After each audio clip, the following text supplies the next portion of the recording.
Quero convidar você a abrir a palavra do Senhor no Evangelho de Jesus Cristo, segundo escreveu São Lucas, capítulo 9, dos versos 57 ao 62. Evangelho de Jesus Cristo, segundo escreveu São Lucas, capítulo 9, dos versos 57 a 62. Enquanto você for abrindo no texto, peço que você fique em pé para a leitura da palavra do Senhor. À medida que você for achando o texto, você fique em pé para a leitura da palavra do Senhor. Oremos. Senhor, estamos com a Tua palavra aberta, lâmpada para os nossos pés e luz para os nossos caminhos. Assim como Tu iluminaste a minha mente, peço que Tu ilumine a Tua igreja a receber a Tua palavra nessa noite. E não somente receber, mas colocar em prática e viver a palavra que será proclamada nessa noite. É a oração que fazemos em nome de Jesus. Amém. Indo eles caminho afora, alguém lhe disse: seguir-te-ei para onde quer que fores. Mas Jesus lhe respondeu: as raposas têm seus covis e as aves do céu ninho, mas o Filho do Homem não tem onde reclinar a cabeça. A outro disse Jesus: segue-me. Ele, porém, respondeu: permite ir primeiro sepultar meu pai. Mas Jesus insistiu: deixe os mortos sepultar os seus próprios mortos. Tu, porém, vai e prega o reino de Deus. Outro lhe disse: seguir-te-ei, Senhor, mas deixa-me primeiro despedir dos meus de casa.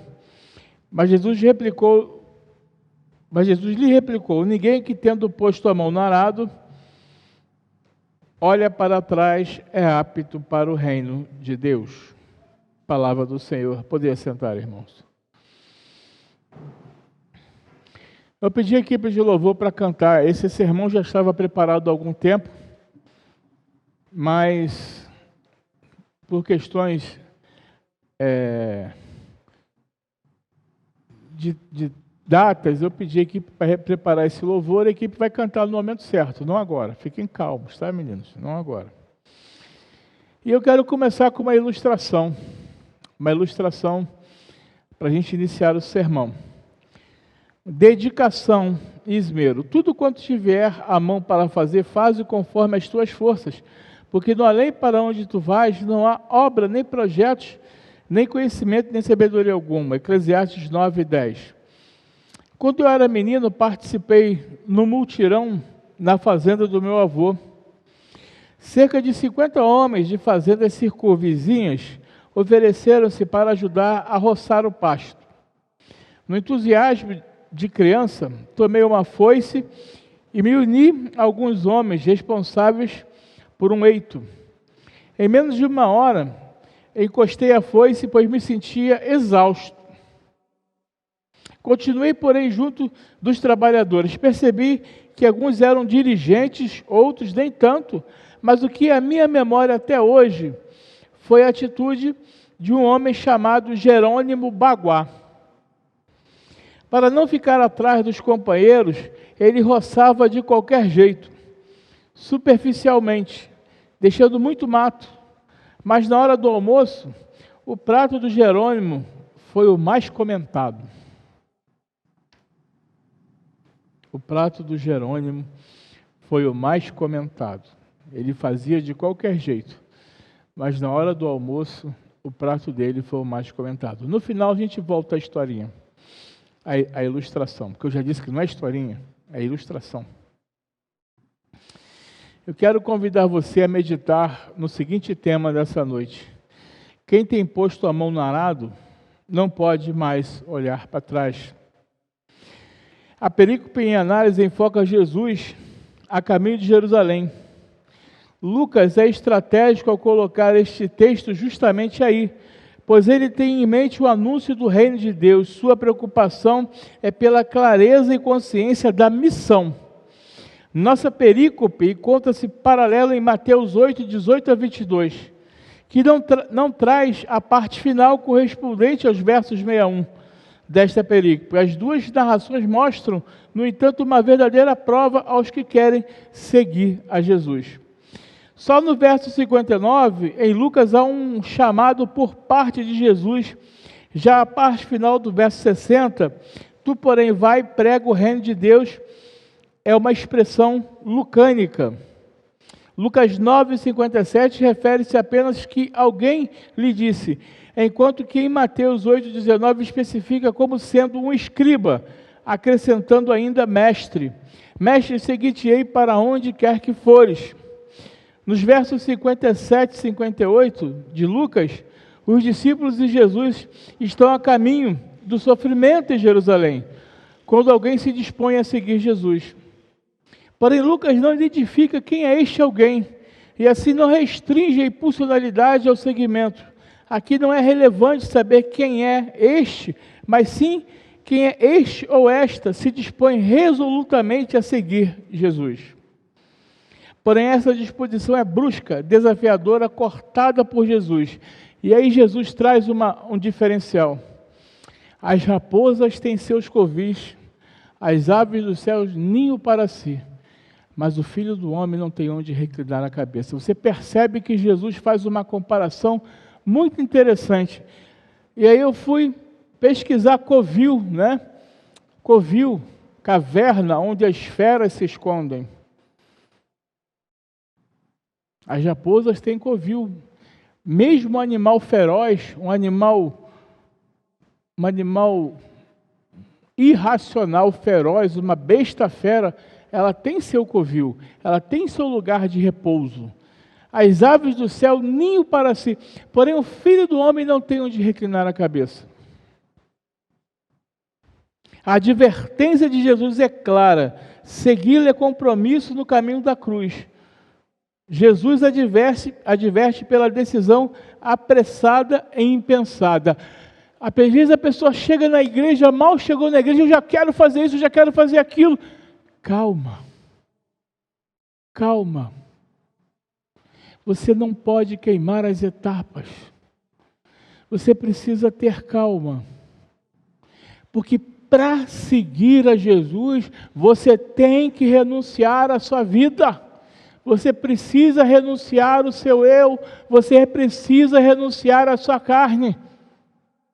Não pense que seguir a Jesus é fácil, irmão. Não pense que seguir a Jesus é água com açúcar. Seguir a Jesus é você renunciar o seu eu, o seu ego, a sua vontade. É você dar um testemunho, dar um bom testemunho. Hoje eu perguntei na classe catecúmenos, fiz uma pergunta sobre o testemunho de vida dos meus alunos. E um deles disse, é testemunhar a minha vida lá fora. As pessoas olharem para mim e verem que eu sou uma pessoa crente compromissada com o reino de Deus. Como as pessoas te veem? Como as pessoas te olham? Você é aquele tipo de cristão que quando alguém está com algum problema, eu vou procurar a Dona Marta. Dona Marta, eu sei que ela vai ter sempre uma palavra de sabedoria para mim. Eu sei que se eu procurar ela é uma mulher de oração e ela vai ter uma palavra boa para mim. Ou você é aquele tipo de cristão que diz, Dona Marta? Se eu for procurar a Dona Marta, o Deus dela, a igreja dela, não vai me dar exemplo nenhum. Que tipo de cristão é você? As pessoas te procuram na hora da adversidade, porque ser cristão é se posicionar. Seguir a Jesus é se posicionar. Quando você coloca a mão no arado, você não pode olhar para trás. Se eu estiver errado, me corrijam, porque eu não nasci na roça. Mas eu pesquisei. Mão no arado é uma junta de boi, onde você pega um instrumento para fazer, se eu falar besteira, me corrijam, tá? Para fazer o suco da onde você vai plantar a semente. Não é isso, irmãos? Estou certo? Mas se você olhar para trás, o que acontece? ficar o quê? Torto, não é isso? É isso que Jesus está fazendo. Você está olhando para frente, para Cristo, fazendo o seu arado correto, ou você olha para trás para a sua vida andar torta? Sua vida andar fora da presença de Deus.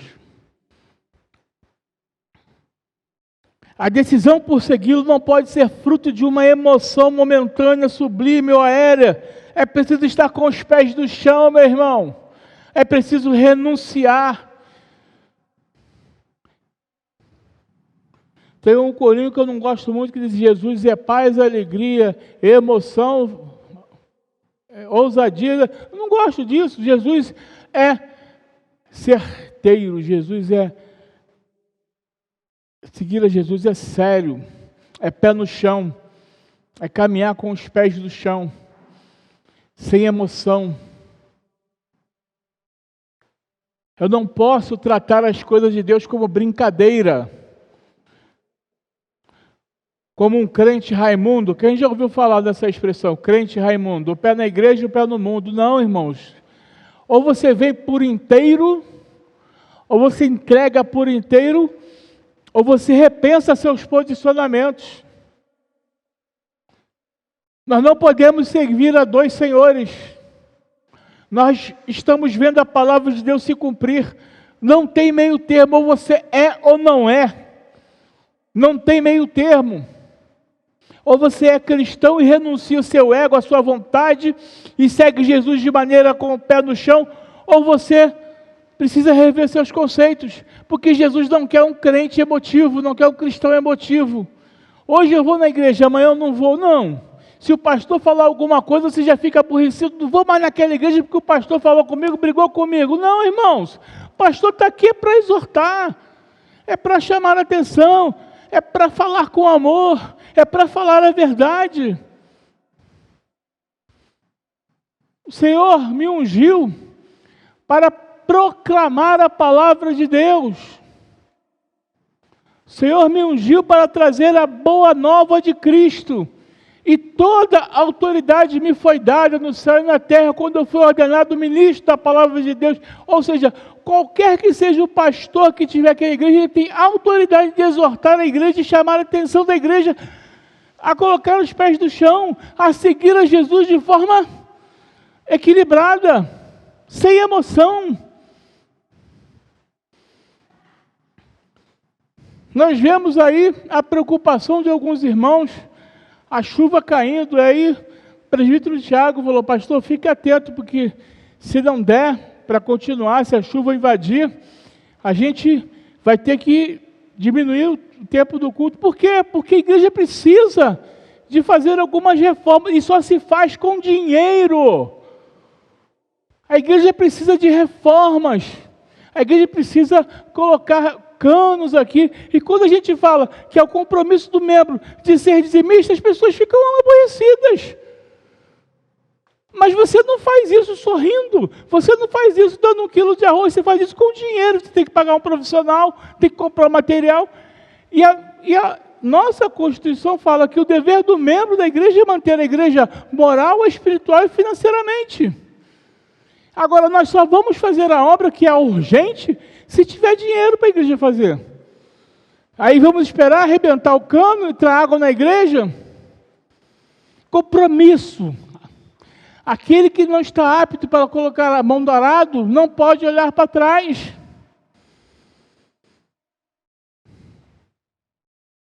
Nós nos preocupamos.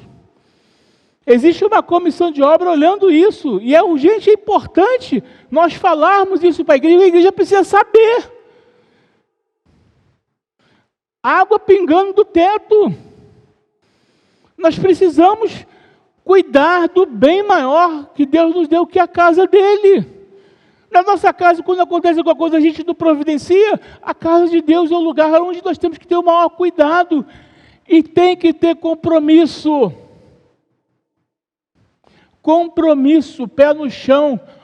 E eu digo, ou você é dizimista e cumpre a palavra de Deus e faz com amor, privilégio, ou você, meu irmão, você está deixando a desejar. Porque a única forma que a igreja presbiteriana tem de arrecadar são os dízimos e ofertas. Nós não fazemos campanha, nós não exploramos ninguém. São os dízimos, e sinta-se honrado, porque dízimo é adoração. Agora, como é que eu posso ver o cano aqui derramar, ver meus irmãos na hora do culto que estão ali, ó, alguns irmãos com o rodo empurrando a água? É justo? A gente está aqui assistindo o culto e alguns irmãos ali com o rodo empurrando a água. É necessário, irmãos, colocar a mão no arado. É necessário sair da emoção. É necessário sair do oba-oba e servir a Deus com amor, com alegria. Porque aquele que põe a mão no arado não pode olhar para trás.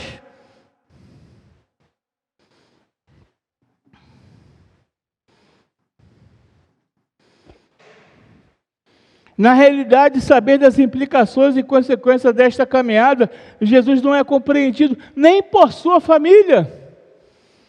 Nem por sua família, Jesus é compreendido. Jesus não tem morada fixa, nem bens, depende de ajuda de alguns irmãos. Jesus foi caluniado e perseguido, não oferecia segurança, nem informação como os rabinos. É o primeiro desafio. Aqui Jesus desafia um ao outro a segui-lo, no entanto, o que é chamado pede primeiro para ir enterrar o pai. Lei inviolável, porém Jesus parece não tomar conhecimento dela. Jesus é seco, cortante em suas reações. Deixa os mortos, tu porém vai e prega o reino de Deus. Sua resposta é um protesto claro à lei que escraviza e massacra. Nós às vezes ficamos presos à lei. Se o filho nosso fala assim, vou ser missionário, o que é isso? Você fica doido, não precisa ser missionário? Você tem que ser um advogado? Você tem que ser um engenheiro? Que missionário?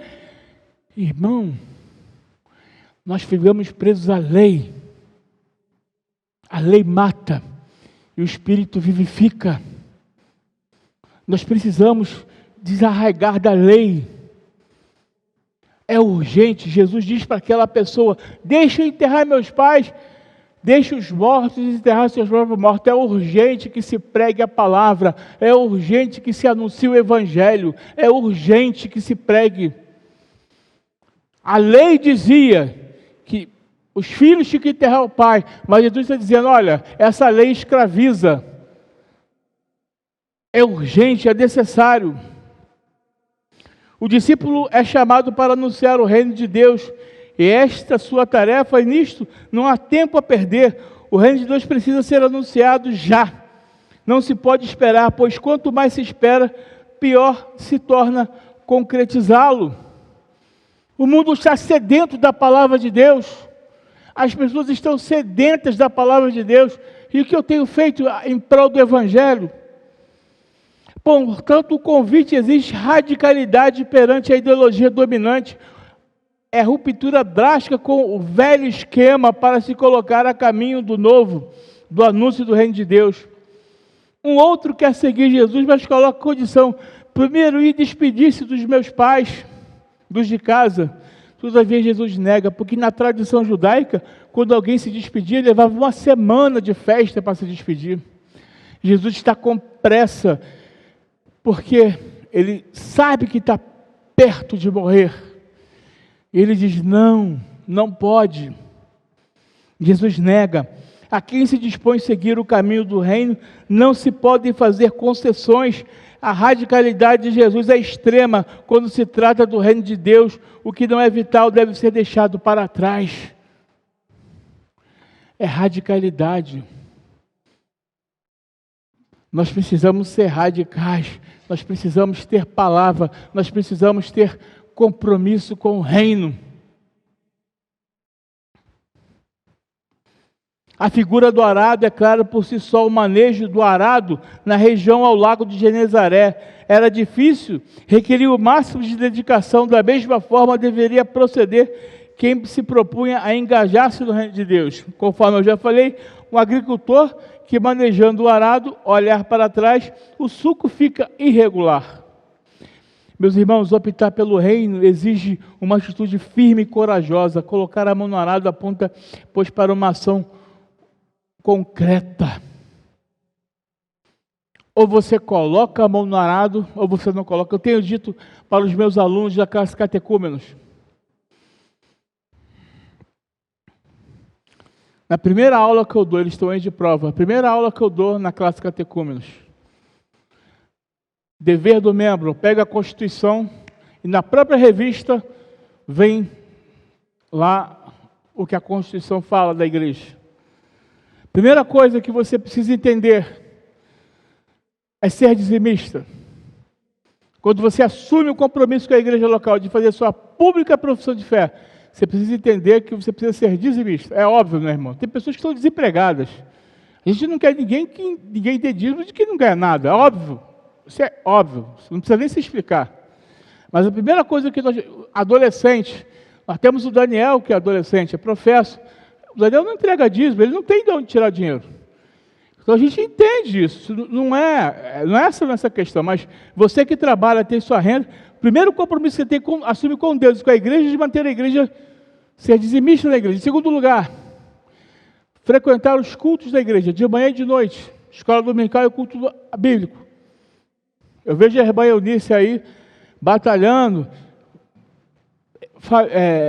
tentando realizar uma escola dominical dinâmica. Irmãos, isso é compromisso nosso, não é da irmã Eunice, nem meu, nem do Tiago, nem do seu Hamilton. Isso é compromisso nosso. Escola dominical é fundamental na vida do crente, na vida do membro da igreja. Um membro da igreja que não é aluno da escola dominical, algo está errado com ele. A não ser você que trabalha domingo, é diferente. Existem casos e casos. Não é? Mas você que está em casa e não vem na escola, algo está errado. Você que é membro da igreja e não vem na escola, algo está errado. Porque a escola dominical ela faz parte, e eu digo isso para os meus alunos, pelo menos na minha gestão, enquanto eu estiver aqui, isso vai ser dito da classe catecúmenos, que é compromisso do pastor, é ensinar. É meu compromisso. Talvez um dia que eu sair daqui, nunca ninguém vai dizer, o pastor nunca disse isso. Então é compromisso meu, escola dominical e cultura. É óbvio, irmãos, algumas vezes você vai ter um problema, uma dificuldade, a gente entende isso. Mas no bojo, no todo, o compromisso do membro é vir à escola dominical e no culto à noite. Eu sonho um dia em ter uma escola dominical aqui com o número de pessoas que está aqui agora. Nós estamos com os adolescentes estão dando um banho na classe. Hoje nós temos 6 adolescentes na classe. E vamos ter mais em nome de Jesus. Traga seus filhos na escola dominical. Seus adolescentes, ter o compromisso seu de trazer seus filhos, seus netos. A Sueli está aqui para dar aula, a Eunice está aqui para dar aula. Para a criança, traga seus filhos. Nós precisamos ensinar a criança no caminho que deve andar, para quando for velho não se desviar dele. É compromisso, é mão no arado. É difícil, irmão? É, mas é compromisso, é mão no arado. Colocar a mão no arado. E em terceiro lugar, participar dos estudos bíblicos. Hoje nós não temos estudo bíblico presencial, mas nós temos a live. Toda terça-feira, terça com Deus, 7 horas. Sabe como é que você participa? Dê lá uma boa noite. Você está participando? Passe lá e boa noite, igreja. Você está participando. Fique até o final. Para o pastor dar uma boa noite a você no final. Nosso objetivo é chegar a 50, irmãos. Chegamos no dia 25. Vamos dobrar essa meta. Vamos participar da live. Eu sei que tem muita gente que trabalha, mas o dia que você puder, vai lá e dá só uma boa noite. Só isso já basta. Compromisso, mão no arado. Trabalho de sábado. A UPH está voltando aí, domingo que vem, depois do culto, né, seu Hamilton? A UPH vai reunir, né? Tem planos para voltar a reunir presencialmente. A UMP já tem um plano traçado do primeiro semestre, a SAF já tem o plano dela do primeiro semestre. Estamos voltando ao normal. Vamos vir aos trabalhos da SAF, da UPH e da UMP. Dia de sábado, vamos vir. É importante, mão no arado. Vamos sair para evangelizar. Culto da ressurreição de domingo, nós vamos ter um culto aqui lindo, 6 horas da manhã. Vamos acordar às 5h30 do culto da ressurreição. Está aqui 6 horas para cultuar depois um lindo café da manhã, que só a SAF sabe fazer. Depois vai todo mundo embora, não vai ter escola dominical nesse dia. Mão no arado. É desafio. É fazer com amor, fazer com desejo, com vontade. Porque não é para mim que você faz não, irmão. Não é para o conselho que você faz não. Não é para a SAF, o PH, o MP, não. É para o Senhor e a Ele toda a honra, toda a glória e todo o louvor. A gente só quer receber de Deus. A gente só quer receber de Deus. Mas a gente não quer dar nada para Ele. A gente só quer receber. Venha a nós. Venha a nós. Mas e para Deus? Ah, sobra isso aqui, eu vou dar isso aqui para Deus. Esse tempinho aqui. Eu vou domingo à noite no culto da igreja, cumpri minha obrigação, entreguei meu dízimo, acabou, está tudo certo. Não, irmão. É mais. O único momento na Bíblia em que Deus procura alguma coisa é quando Ele procura o verdadeiro adorador. João 4:24. É o único momento na Bíblia em que Deus procura alguém e alguma coisa quando Ele procura os verdadeiros adoradores. Deus está te procurando. Ele quer te achar para você ser um adorador, se adorar o nome dEle, adorá-lo.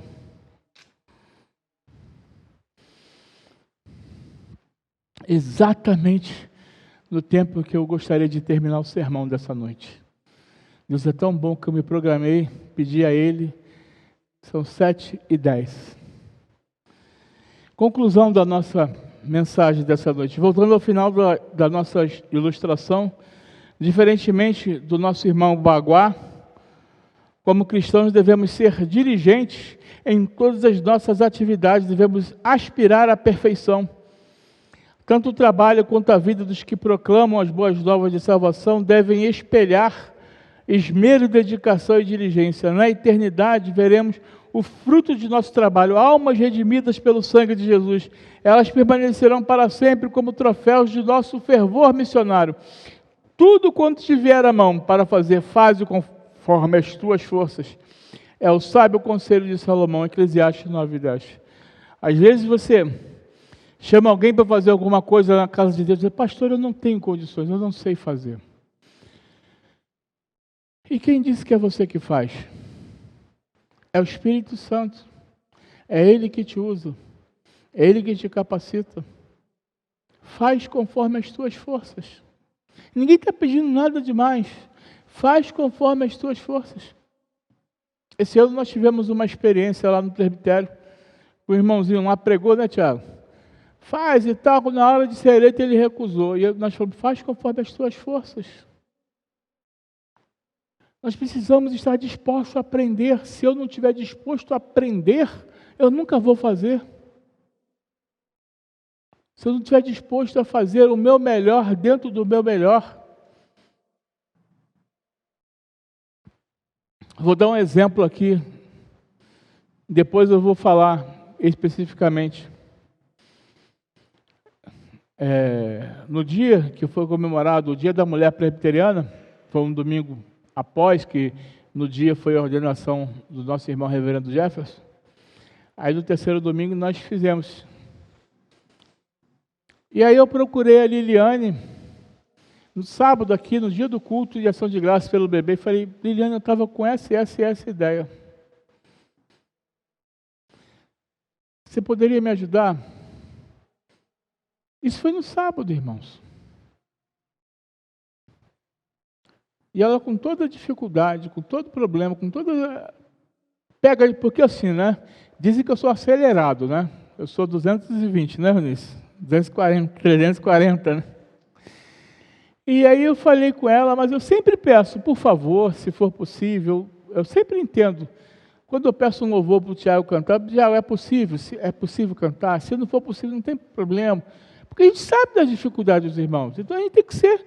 Eu sempre me dirijo ao Tiago, né? Tiago, bom dia, como vocês estão? Isso faz parte da educação do crente, irmão. do cidadão, não é porque eu sou crente, não, é o cidadão. Você vê como a pessoa está tudo bem com vocês? Ele diz, tudo bem, e vocês, tudo bem? Isso faz parte da educação de início de uma conversa. Eu falei com ele foi dormir 3 horas da manhã naquele domingo, preparando aquela linda homenagem para as mulheres presbiterianas. Fez EVA, sugeriu e tal, e aquela homenagem que os irmãos viram, a gente queria fazer aqui no corredor, mas a chuva impediu, fizemos lá atrás. E aí o Ariel também ajudou, cortando as frutas, chegaram aqui 1h da tarde para cortar as frutas, né? E Marcelo também ajudou. E foi feito. Quem tem posto a mão no arado não pode olhar para trás. Então é isso que nós falamos. Fazer conforme as tuas forças. Fazer conforme aquilo que der para você fazer. Pensamento para reflexão. A bruma do tempo não ofusca o que é feito com amor, carinho e esmero. Lucas 9, 57, 62 trata da profunda questão discipulado e reino de Deus. Discipulado e reino de Deus. É algo que nós precisamos andar caminhando lado a lado. Discipulado e reino de Deus. Para eu ser discípulo de Deus, para eu colocar a mão no arado, eu tenho que andar no reino de Deus, no caminho do Senhor. Eu não posso servir a 2 senhores. Eu preciso ter compromisso com o reino de Deus. E finalizando, que o Espírito Santo nos encoraje para sermos sal da terra e luz do mundo, fazendo-nos compreender a vontade de Deus para agirmos em função do reino por meio de Jesus Cristo. E finalizando, Romanos 8, de 33 a 36, que diz: ó a profundidade da riqueza e da sabedoria e do conhecimento de Deus. Quem, pois, conheceu a mente do Senhor? Ou quem primeiro deu a Ele? Porque dele, por Ele e para Ele são todas as coisas. Glórias sejam dadas a Ele eternamente. Amém. Quem tem posto a mão no arado não pode olhar para trás, porque é por Ele, por meio dEle e para Ele que fazemos. Que o Senhor nos abençoe.